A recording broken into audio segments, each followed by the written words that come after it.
siin asus Jaani Seek ja see oli nii-öelda Tallinna siis ajaloolise kesklinna lähedune asutus, mis oli võrdlemisi suur. Ja see on nüüd osa siin tema müüridest, siis oletatavalt siis on siin söögiruumid ja muu taoline, et see on ainult üks serv sellest rajatisest.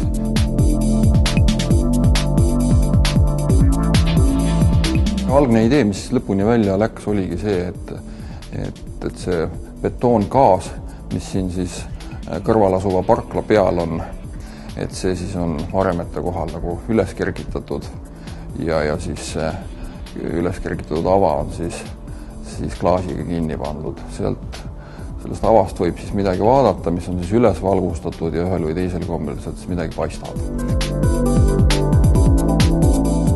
Üheks niisuguseks mõjutajaks olidki, ütleme, moodsate linnade sellised utilitaarsed rajatised, et sellised lehtrid, kust siis inimesed paiskuvad tänavale, kas siis metroodest või mingitest väljapääsudest või sellised ventilatsioonipüstikud või jurakad, mida me tänavatel kuskil näeme.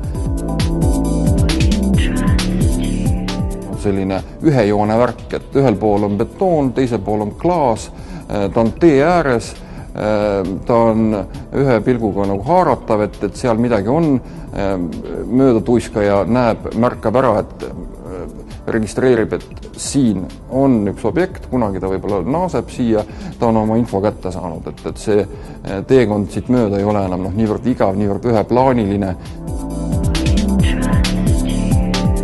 Positiivne näide sellest, mismoodi saab moodsa arhitektuurikeelega vastanduda vana eksponeerimist niimoodi, et ta ei pressi peale ja samal ajal on ta ka ju selline lisavõimalus näitusepindade tekitamiseks, mis lisab linna sellise aktiivse avaliku ruumi.